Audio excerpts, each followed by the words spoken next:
Welcome to another episode of Renaissance Man. I'm pleased to join, but actually one of my favorite people in the game. You guys actually know this gentleman. He gained widespread fame by actually being on TMZ and standing up to one Kanye West in a room where I personally felt he was having a meltdown. I watch you guys show. I'm a huge fan on the show. I've been stopped at the airport by the show. It's all love. I was watching. I want to make sure I share the clip with our audience. And so then we'll run the clip. I had to get that, dog, flat out, because you killed it. So now, is that sorry about that, Jamila? I had to get that though, because you got to run that clip. That clip is. You're good. You're good. Okay, cool. All right. So 3, 2, 1.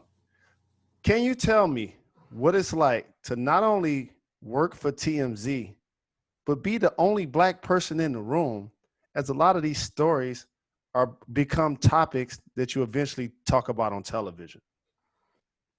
Well, yeah, okay, so it was, I'm not gonna lie, as far as, my time at TMZ and like how it was when I was there, it's a frustrating feeling a lot of times, right? Because there is one thing to translate culture, right? I think a lot of times we all end up in spots where we have to translate.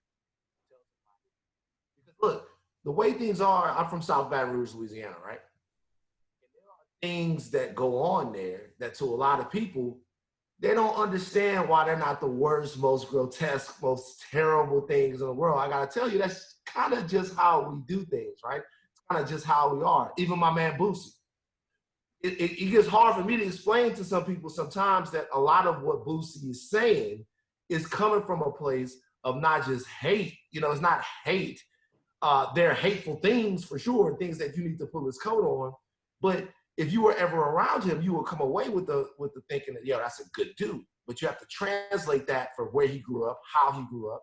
And the real thing is, how do we get brothers like that to understand that what they're saying is so hurtful and harmful, and it cuts people down. Now, doing that inside the community is one thing, because we all got an uncle or a cousin or somebody like that. But doing that in a room full of white people every day, every second, that's not fun, dog. Like, I don't care what anybody. That's not a dope place to be. It's not a dope place to be to hear. Who is young Dolph? And then have the entire room look at you. And now you gotta give up and be the Negroologist. It's not, you know what I'm saying? It's not, I don't care what people say, that's not fun. And it also puts you in a very precarious place with your community, because you better be right, and you better be on it, and you better be out there for us every time. So it sometimes felt like there was a lot on me there, and I'm glad that I don't have to deal with it no more. I'll put it to you like that. So Kanye obviously is a huge name, an iconic artist.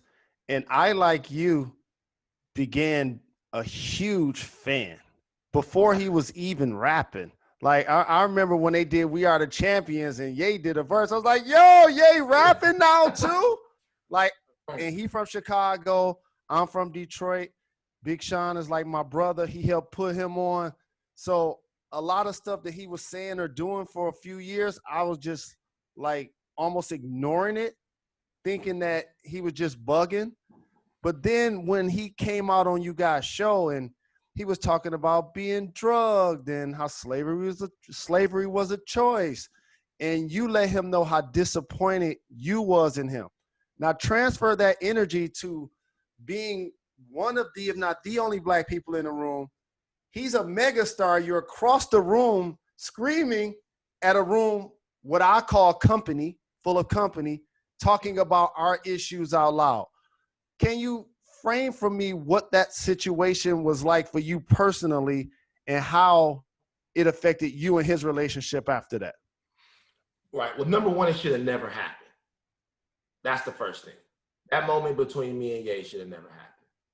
Ye, for everything that he was doing, was being exploited in that situation. He was coming in there acknowledging the fact that He was off of his medication. He hadn't taken his medication. He was in the middle of an episode. He should have never been in a position in that situation to not be himself or to be a version of himself that was out of control. He was being exploited. That's the first thing. Not by just the company, but by a lot of the people around him, if you ask me, that would let him go off like that when he is not in a position to articulate himself in a way that can be consumed by everyone. So as a big, I don't want anyone to think that a black man like Kanye West is ever too rich, ever too powerful, ever too culturally strong to be used. The Republicans used them, the Trump administration used them, TMZ used them, everybody used them. Right? And a lot of these people are still using him. You can use somebody, Jalen, by not stopping them when they're actually exploiting themselves. You know what I'm saying? Like if you along for the ride and your man is wilding and you're not pulling his coat going, bro, out here tripping. Chill. It's right. You're now exploiting him. You're exploiting all of that stuff because you can't, whatever. But in that moment, I think it was, what really happened was a lot of things were said that like people never talked about. They said a lot of things that got cut out of that, right? But when he said that, I wasn't even thinking about Kanye anymore. I was thinking about myself. I can't sit in a room with somebody that powerful, somebody that has that type of voice, and have him shit on my ancestors and then not say anything to that. Yo, you want to love Trump? That's cool. That's on you. You know, you want to do all of these things? That's on you. You want to lead people down that? But the people that got whipped with chains, dog, and jumped off of boats while they were coming over from Africa, the people that sacrificed and survived and did all of that, if we don't hold them sacred and holy, then who will we hold sacred and holy? And I'm not talking about even our ancestors back then. I'm talking about our ancestors 40 years ago, my grandmama and them, who got dogs and fire hoses, and that legacy, we have to respect them. And so I was, in that moment, just saying, whatever you think is cool, whatever you've done is cool, you're a genius, you're a legend, you're my brother. But as far as this, I'm personally drawing a line. Doesn't make me any better than you. I'm just saying right now, no. It seems as men get caught in the Kardashian web, exploitation becomes a part of it. And covering sports for so many years, I remember watching so many athletes from Reggie Bush to Lamar Odom and Chris Humphries. Like they have a litany of people that they've dated. And now it trickled down to the Jenners. I always felt he was also being exploited by them because the day that he got on that show, I felt like I'm not going to love his music anymore. Is there a point in time that you recall that you felt like, because you said it to his face, when you realized I'm off of him? I realized I was off of him. Even the first time that he was up on stage, I think it was in Sacramento or somewhere, and he was talking about how much he loved Trump. I wasn't tripping on that because he was saying a lot of things. I think that I realized I was off of him when he went to the White House and sat down in front of President Trump. I'll tell you why, okay? So being a conservative, there's nothing wrong with that. There's nothing wrong with people who are out there and they're fiscally conservative and they have all of these views or whatever like that. We disagree politically. That's fine, you know? I happen to think that there's a set of political standards and values that work for my community and a set of political standards and values that don't work for my community, right? But if we disagree on that, that's cool. But there's a difference between that and worshiping white supremacy. There's a distinction that has to be made. Now, if you listen to Ye talk, right? Whenever Ye talks about the people that he looks up to and the people that he wants to be like and the people that he wants to emulate, there are never any black people mentioned. It's Leonardo da Vinci, it's Walt Disney, it's Steve Jobs, it's all of these people. And that's okay if that's what you're on. If you don't think there's ever been a black man that's done anything, like when I think of the people that I really want to emulate, it's Ella Baker and it's John Lewis and it's Dr. King and it's Benjamin Banneker and it's Marcus Garvey and it's Malcolm X, you know, and it's Jay-Z, you know what I mean? Real for real. Right, it's Colin Kaepernick, it's guys like that, it's dudes like that have built it up. It's Robert Smith and guys like that I can relate to kind of what it is that they went through. But if that's what you're on, that's cool. But when you stand in front of a president that to me is an avatar and a mascot for white supremacy, and you say that he makes you feel like Superman, and you put him in a dad situation, like I never knew my dad, like you're my dad. Hey, man, think of what it is that you're doing. This is a guy that refused to disavow David Duke. You know what I mean? This is a guy that's filling up the courts with judges with putrid civil rights history. This is a guy that's seeking to take his legacy and stamp America in an era of in America, in a fascistness. Is fascistness a word? Fascism. This is a guy that's seeking to establish a new era of fascism in America, right? Erode democracy, change all of these things, make them worse than they already were. It's very hard for America to be worse than what it already was. And this is what this guy is doing. And you're empowering him, and not only empowering him, but you're doing something that I thought was really weird, is you're loving on him. That was the line. The reason why we loved Kanye, he loved on us, dog. If you go back and you listen, Kanye West was going platinum, not with exploitation. He was going platinum with vulnerability. He was going platinum with uplifting us. He was going platinum by loving us, by loving Black people. And felt that love, right? Then he took that same thing and he went and loved on Donald fucking Trump. And I'm like, yo, ow! I can't do it no more. God bless you, brother. I'm not about to be on here. It's every day. You a coon. You this. That's not my style. But it's one thing to say, hey, I like smaller government. I wanna have, I wanna have tax breaks and all of that stuff like that. You wanna do all of that? We can debate that. But if you love white supremacy, then you can't love me. And just like being an athlete, there's certain moments, seasons, plays that take place that catapult your stardom. And for you, that incident happened 2 years ago. And since then, you've hosted and been featured on multiple podcasts. One with my brother, Bill Simmons, the Ringer. My God. Big shout. You know, he helped start me in the podcast game 10 years ago and was the godfather of Jalen and Jacoby. But 5 years ago, did you see your career going towards this path where now you're a respected voice as a culture critic? I knew something was going to happen. You just have to believe, right? Because you're looking around the room, you're working 12 hours a day, you're on TV all the time. You're like, man, somebody's going to see something in me, or something's going to happen, right? I didn't quite see it happening like that. I didn't think that it would be a moment that people would really be able, because when you're working at TMZ specifically, there are always certain rooms that you're not welcome in. There's always because of the reputation, and it's a well-earned reputation. You can't even be mad at it, right? You know what you sign up for. That's kind of the thing that you are when you're any place. So you're always wondering, you want to be useful. You want to be a thought servant. You want to be a thought warrior. You want to let people know just how invested you are to making not only cool content, but to making things that resonate and uplift the community and change the conversations that we're having around Blackness. And you wonder, what am I going to have to do to make that happen? And all of a sudden, somebody basically does it for you. You basically have that moment. And so everything right now that I'm able to do based off that, and based off the fact that I was able to continue to grow who I am and introduce myself to more people and make more connections and even sort of expose different sides of myself, it's just a blessing. And you want to keep building on it, and you want to keep making quality stuff to where people see you and they know they're going to get something out of it. Oh, you making quality stuff. And I always want to make sure I give love and give everyone a chance to promote their projects. The great thing for you, you got multiple projects.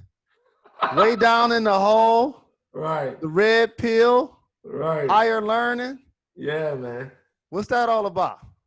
Out here. So Way Down in the Hole was actually Bill's idea, He knows how much I love The Wire. We talk about The Wire all the time. And so it's saying there have been some Wire podcasts before and they were really good. Shout out to the people over at The Wire Stripped, which is also a good Wire podcast that, you know, as far as to give it the ringer treatment, to do it the way we do rewatches, which is not quite like anybody else does them. How deep we go, how we time into pop culture, how we time into sports, how we really give the audience a voice. Way down in the hole had to have been done.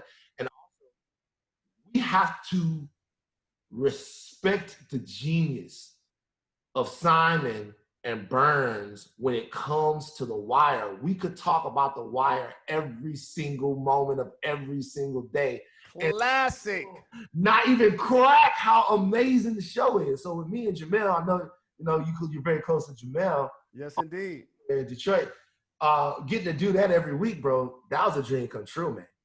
That really was. That was Bill's idea. Higher learning with me and Rachel Lindsay. It's also, I say something else. I do 2 podcasts on The Ringer with 2 of the most intelligent and impactful Black women in this industry. I get to share my mic with Jamel Hill and Rachel Lindsay, 2 of the brightest, most charismatic, most courageous Black women. I am blessed to be able to share my mic with 2 Black women. That's amazing. And The Ringer did that. And the Higher Learning is just me and Rachel sitting down and kind of taking in everything that the culture is talking about, maybe some things that they're not talking about but should be talking about, and boomeranging them back, using our mic every single week, and it's been going great. And we're getting a lot of amazing feedback from it. It just continues to grow and grow and grow and grow. On September 15th, there was a situation with Maria Taylor, who had taken some criticism based on her attire hosting her first Monday Night Football game. And as somebody that looks at Maria clearly as a colleague, but also like family, we wanted to make sure we did something to celebrate her, to help her block out the noise. And Jay Williams and I gave her flowers on NBA Countdown. You gave us a shout out on Twitter and acknowledged what we were doing, and I appreciate that. How important is it for us to give each other not only our flowers, period, but do so publicly? There's nothing more important. I gotta be honest with you. There's nothing more important than being aggressively, lovingly Black. Nothing more important. So what you have in the situation right there is a sister that's really in the crosshairs of some bullshit, right? And you have people from outside of who we are really taking shots at her and saying things about her that are degrading, that are baseless, that are dehumanizing. You guys do a show with her, and that's cool. You guys get up there, we all watch it. We watch you guys say, Jay Williams is my man. We all watch the takes that you guys have and the way that you guys rip off. But people have to understand that there is a kinship and a love and a protection that's gonna happen. Like, you're not going to come at the woman of the house. You're not gonna do that. We're gonna show right here, we're gonna stand shoulder to shoulder with her and say, not only do we support her, but we love her. See, there's a cultural patience, understanding, trust, and love that we have to have for each other, even when we disagree, like for better or for worse. So for me, when I saw that, I thought, that meant more than something on Twitter saying, hey, we respect her, and this is what they said. Nah, this is our sister. This is a part of us. Let us show everybody that we ain't standing for that. That meant something to me. I'm like, y'all, man, that was dope. That was amazing. Now she knows that in a foxhole, in a clinch, in a situation, she got Jay Williams on one side, that's a shooter. She got Jalen Rose on another side, that's a shooter. She got people that's gonna be there for her. And if nobody else needs to feel that in America, it's the Black woman. And when we do that for Black women, it's not gonna always be easy. Sometimes it's not gonna be a white man on the other side of that says something terrible or bad or dehumanizing. Sometimes, Jalen, it's gonna be a Black man that has said that. And we're gonna have to rally around our sisters in the same way and protect them the same way. So when I saw that, I'm like, that shit was better than the game. I'm like, yo, like that is manhood. All that other toxic stuff that we're talking about, that's not manhood. How many women you can sleep with, your car, any stuff like that. Standing up and being present and protective in your community and with people that you share your community with, that's manhood. Y'all were being two black men in there, and I had to say something about it. And uniquely for an NBA platform, an NFL platform, she's positioned to do a lot of first as a black woman. Mm-hmm. So as she starts to make her mark, first NBA finals, first Monday night football game, as you start to break some barriers, almost like the Make America Great Again crowd, they think that you're taking something away from them instead of adding to yourself and adding to your people. And she always handles herself with class. And the way that she was getting that type of energy to be an only black show at ESPN. See, that's what also allows it to happen. An NBA show that's all black. Right. So now we're not going to run from things that are happening in society because we're at work. We've learned to block out what happens in society and try to still get the job done. But at the same time, we're not going to ignore it. How has that balance been for you as it relates to your activism and giving advice to people who still want to work in corporate America? Jamel and I used to talk about this all of the time as well. There's a level of rope, a leash, I guess, that the entity that we work for feels like they're giving us. How do you advise people who want to be in a podcast game, be in a radio game, be on TV, but also let their voice be heard as a minority in any circumstance? How would you advise them to go about doing so? First of all, the first thing they have to understand is there's no one playbook for it, right? So TMZ is not ESPN. It's a place that thrives on controversy. It's a place that thrives on conflict. It's a place that thrives on scandal. So because some of the content that they're doing there, I could pretty much say whatever I wanted. You know what I mean? I not pretty much. I could say whatever I wanted, which was one of the perks of being there. I was never edited there. I was never told you being too angry, you being too black, you being too that. They like that because then what's going to happen is then I'm going to say something that's going to spark one of the hosts of the show or somebody else. And now you got good content because you got people arguing back and forth. That doesn't exist everywhere. Like that doesn't exist all over the place, right? There's some places that you're going to be like, if you work for maybe Disney, where you're going to have to find a way to get your point across in the most effective way that allows you to continuously have your platform. And by the way, there's nothing wrong with that. There's nothing wrong with that. There are some people that are going to say, if you go on ESPN and you say anything other than fuck these crackers, then you're not being real. Well, how are you going to continue the conversation from your living room, right? How are you going to continue that conversation from someplace where now your voice is muted? And until we get to the place where we have our own ESPNs, our own TMZs, our own places that we own where we can do the hiring and the firing, we need to figure out how to keep these conversations on television. So there's no one playbook. Figure it out. Look, I'll give you a perfect example of it. Bomani, our guy, right? My man. Whoa. But one day, Bomani did something that was so amazing. And he knew, I have to admit, I have to think that Bo knew what he was doing. He did it anyway. So he goes on, maybe it was like, maybe it was Levitard, but maybe it was a different show. And he has a shirt on, right? And it's the Cleveland Indians shirt, except it's got the first name said Caucasians on it, right? And so when you go on ESPN or wherever you go with that shirt on, even I think they made them zip it up or something like that. I can't remember exactly what happened, but I remember we covered it on TNZ Sports. When you go there and you know that is going to cause a conversation, there are going to be people that are going to be like, yo, Bomani's doing this and Bomani's doing that. You're going to cause a stir. But you're letting everybody at your network and who watches the network know exactly who you are and exactly how you feel about names like the Cleveland Indians with Chief Wahoo or the Washington football team their old name, right?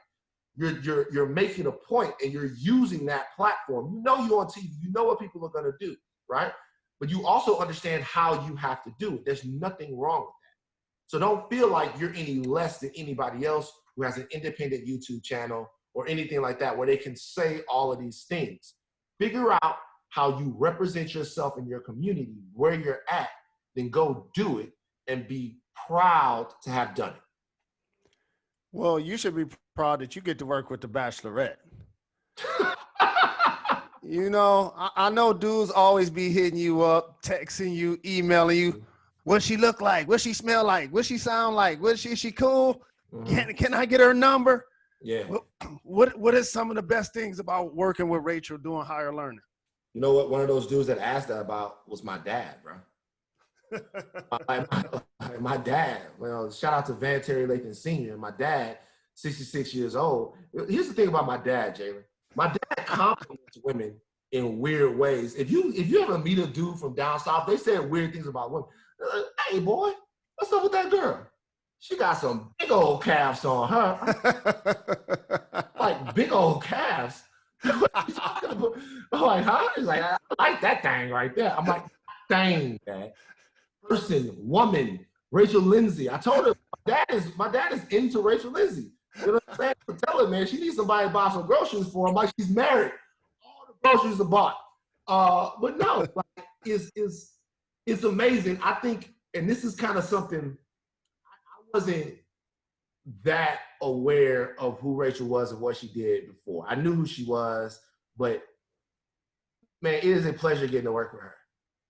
She is an immensely talented person, a cool lady to be around, an easy lady to talk to, a fierce advocate for change, for justice, and for fair play, an incredibly educated and savvy woman. And I gotta be honest with you, it was the Ringer who saw that.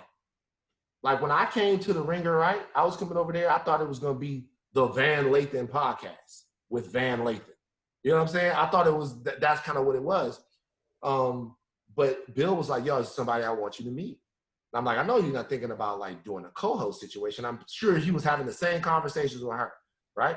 And I was like, no. He's like, man, I'm telling you, like this is somebody who really about to go to the next level, and putting you guys together is going to be amazing. We went out to one lunch over at the San Vicente Bungalows, and I was like, let's do it. She's fantastic, right? She checks all the boxes. And like her background's a little different than mine, so we can also riff and go back and forth on some things that we don't have completely in common. It's really great.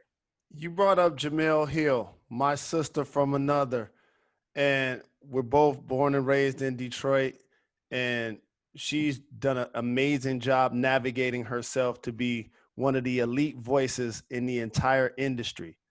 But you and I both know when you look like us and you have intellect and you are outspoken, there are misconceptions about you. Mm-hmm. Now that you get to work with her frequently, can you let the world know some of the misconceptions that linger about Jemele Hill? I think one of the misconceptions that lingers about Jemele, I think people that don't know her is that she's always looking for a fight. Like people think that Jemele wakes up and gets behind her keyboard and goes, ha, ha, ha. How today when I white people. You know what I mean? People like I'm gonna go to Angela Davis Afro. I'm gonna wear the fist proudly today. Right. Like Jemele never picks the fight. She don't run from it. You know what I'm saying? It's not, she don't ever. Well said. She's not, you know what I'm saying? So it's not things, me and her be going back and forth. And if you listen to Way Down in the Hole, we're on there having fun. Like she is one of the most fun people that you can talk to. And she's another one of those people that is so real and so genuine that if you're triggered by something she says, you should probably pay attention to the substance of it, right? Because with like she is so devastatingly intelligent, right? That if you're triggered by it, you should ask yourself why. Now, look, she's a fighter. So if it's, you know what I'm saying? It's like, you know how this is, like on the, like I play a lot of pickup basketball, right? And there are guys that are so competitive and love basketball so much that you have to pull them off the court. Like game 9, they're like, let's run one more. I'm like, no, let's run one more. Like, no, there's no more basketball. We've been here since 8 a.m.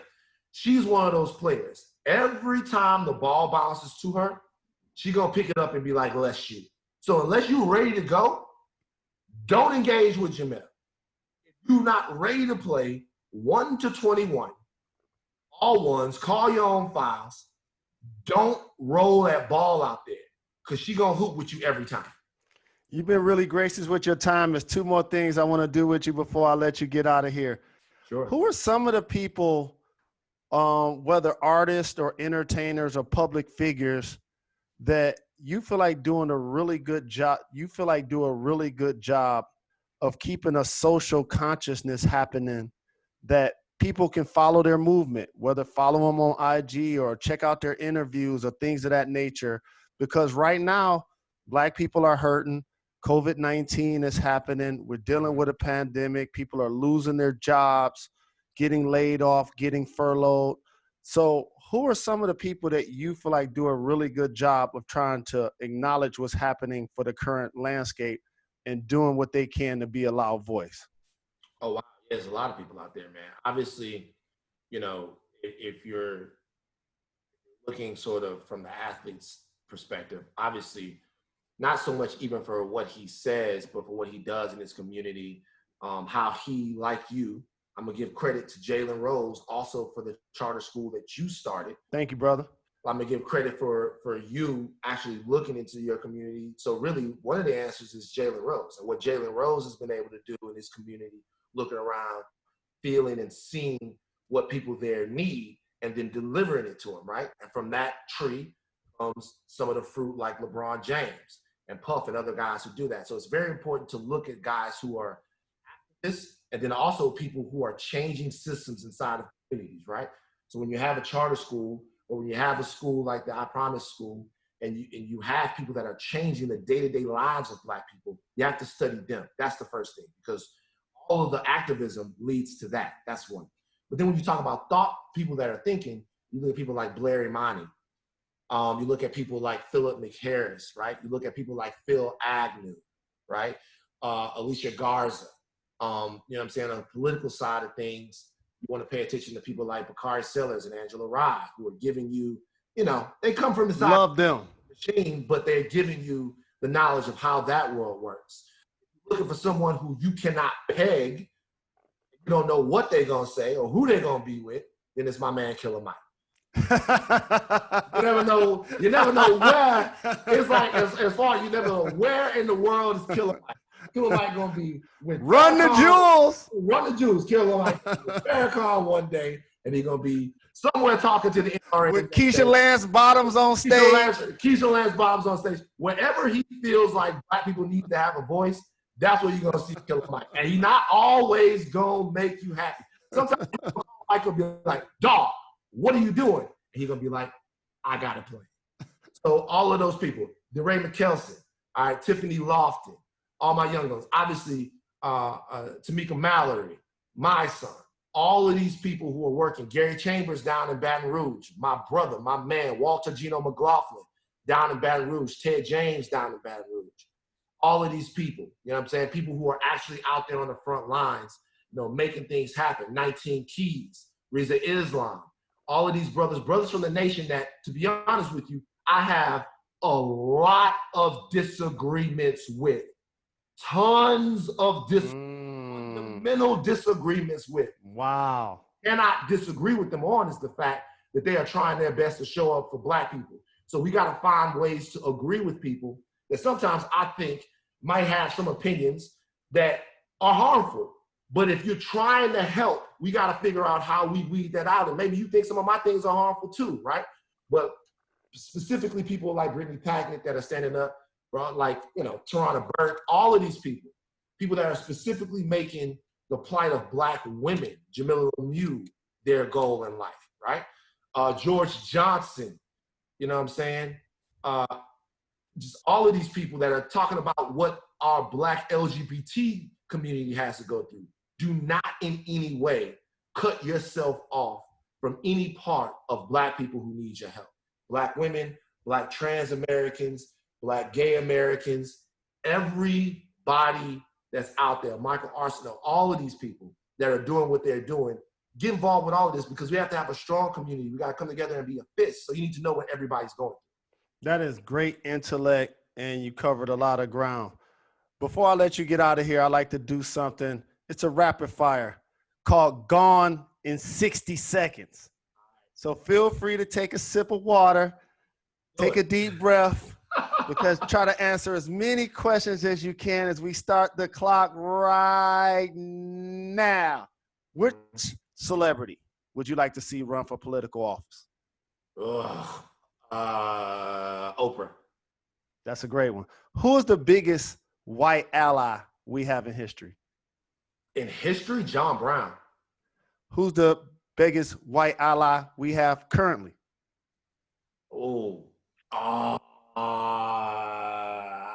don't know. What happened to the Clippers? They choked like they do. It's in their DNA. Sometimes it's in your DNA and you choke. What's up with your Falcons? Not my Falcons. I'm a Saints fan. What about Mitt Romney? What about him? He is who we thought he was. So you're very disappointed in him? Yeah, of course. But like he is who we thought he was. So what's your favorite Kanye song? Oh man, All of the Lights. What did he say to disappoint you the most while at TMZ? When he called into question the intestinal fortitude of our ancestors. Slavery might be a choice. A choice for who? They were in bondage. And last but not least, who's your favorite co-host to work with? Oh, not like that. Don't answer that. Don't answer that. I was about to get you in trouble. I thought it was like Adline. By the way, Francis Maxwell. Francis Maxwell. My bad. Shout out to Francis. Appreciate the intellect. Thanks for the love. Please come back on Renaissance Man, because as somebody that moves and shakes the culture with your intellect, with your voice, and the sacrifices you're making is very important for you to continue to be outspoken. And I would love to give you this opportunity and this platform to do so anytime. Feel free to join me. All right, before I leave, I want to tell you this real quick, just so you hear it, right?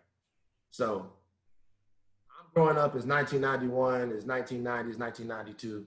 I'm on the basketball court. I'm trying to be Jalen Rose, right? We're trying to be you. You have to know for yourself what your contributions to this culture have been and what your growth and your maturity and what I remember even when you were taking on Skip on ESPN back in the day, like how that made me feel like, yo, when you in that seat and you got that mic, get your shit off. You know what I mean? Like, don't ever let somebody come in and try to take away from what it is that you've done or what you've meant or or who you've been.